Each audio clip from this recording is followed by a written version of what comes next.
A'udhu billahi minash shaitanir rajim. Bismillahir rahmanir rahim. Life experience. Inda pè ní life ó ní ìṣẹ̀mí.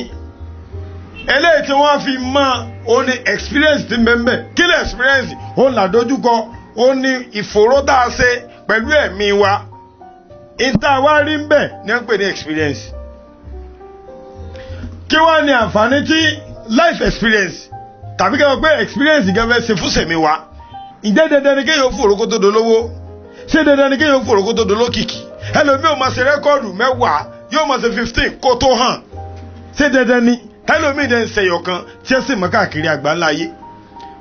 Gbogbo wàhálà táwa ń ṣe tá a sùn torútorú. Ẹlòmíì kò ṣe lajì rẹ̀, Ọlọ́run sì ti gbàdúrà rẹ̀. Kí lórí tá a gbé wáyé? Kí lórí tá a gbé wáyé? Àwa ní experience àwọn ò ní ni.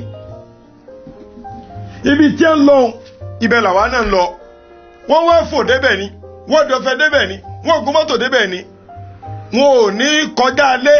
Ní Yorùbá máa fi sọ pé asúré tètè kan ò ní kọjá ilé. Àwọn táàdẹ̀ rẹ ní bálà táàdọ́gbọ́n forí lura wọn lórí pé kásà jẹ́yàn láyé. Àwọn náà ilé yẹn náà là ń lọ. Asúré tètè kan ò ní kọjá ilé o.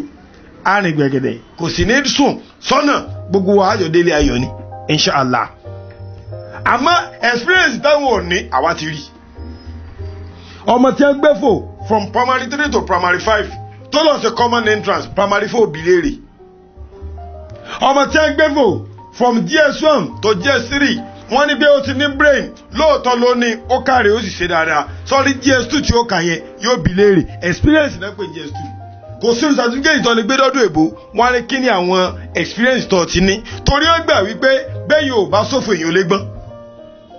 In tó ṣẹlẹ̀ sí ọ tẹ́lẹ̀ bí irú rẹ bá padà wá ṣẹlẹ̀ níbi iṣẹ́ tó ti fẹ́ ṣiṣẹ́ ọmọ tó wì ọmọ tó ṣe ọ sì mọ bọ́ sí yanjú rẹ̀ ẹni ẹ máa fi ń sáré experience gbogbo àwa fẹ́ lé experience mọ́.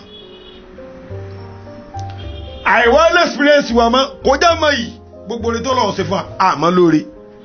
Ẹni tí wọ́n kọ́ experience ló ní ó mọ̀ fòró tó ní ó mọ̀ dààmú tó ní ṣáájú kó tó lè tó ní yóò pọ́n lé o.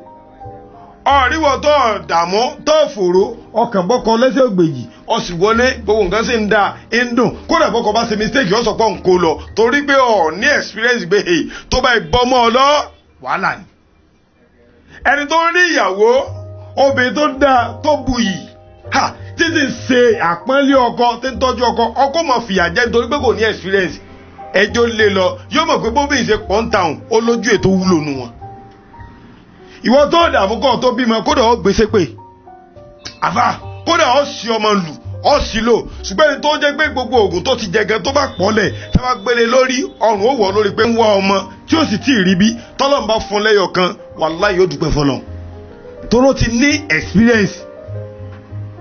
Gbogbo tó ti wọ́n ń ṣẹlẹ̀ káàkiri àgbáláyé ó tó lé experience fún wa kí ló dé tà wá gbọ́n àṣálẹ̀ challenges fúnra wa bá ṣe wá gun mọ́tò bá ṣe dọ́lọ́lá ìlà wá káàkiri olówó gan wọn máa pàtàkì experience àfà bí olówó bá ń ṣe birthday ọmọ olówó wọn sì tó máa bọ́ra wọn ní ká ọ̀pọ̀lọpọ̀ ló ti ní ká o ẹ̀yìn ẹ jẹ́ kí gate náà wọ́n máa ṣe birthday tí a bá mọ̀ rí tí a bá lójú àánú wọn fi lè fún 5,000 naira àti gbé gà fún òṣòro ṣùgbọ́n kò ní mọ̀ lò torí pé kò ní experience bí yẹn ṣe rówó ra ká àmẹ́ni tó fòró kó tó rí ká yẹn lò yóò mọ̀ lò ìnẹ́fìrẹ́ lómi nínú àwọn ọmọ wa kéékèèké tọ́jú orí wọn tí tó nǹkan kan tẹ́sà ìdílé jẹ owó kan wọ́n lè lọ ra ọtí 50,000 wọ́n mọ̀ fi sẹ́wọ́ because wọn ò ní experience bí owó yẹn ṣe ń pọ̀ wọ́n kàn rí ní ẹja gbà so ètò bá ti wọ́n ní experience nínú wọn yóò gbé wọ́n máa jẹ́ sọ́ọ́dì owó tí ọmọdé bá kọ́kọ́ rí àkàrà àmọ́ fi ń jẹ lọ́wọ́ pùn kankan ẹlẹ́lómi yóò fún bìtíìkì ẹlẹ́lómi bẹ̀rẹ̀ sí ní bẹ̀rẹ̀ ẹsẹ̀ ó bẹ̀rẹ̀ owó náà us wa máa ní experience tí ò ní tẹ́lẹ̀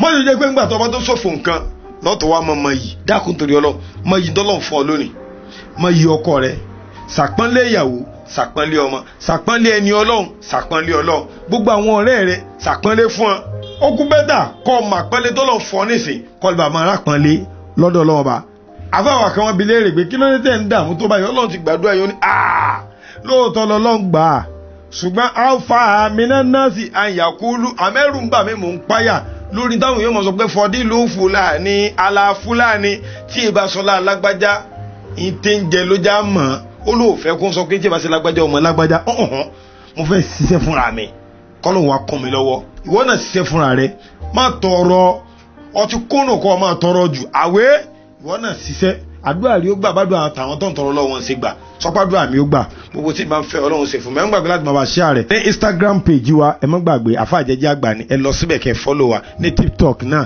ẹ má gbàgbé ẹ follow wa Àfáà Àjẹjẹ Àgbà náà ni Facebook page Àfáà Àjẹjẹ Àgbà ní YouTube Ògo Slam TV ọ̀rọ̀ yìí ò ní dàrú tèmi náà sì ní dàrú ilé mi ò ní dàrú ilé ìtẹ́ náà ò ní dàrú Àfáà Àjẹjẹ Àgbà ló kọ́ mi. Assalamu alaikum.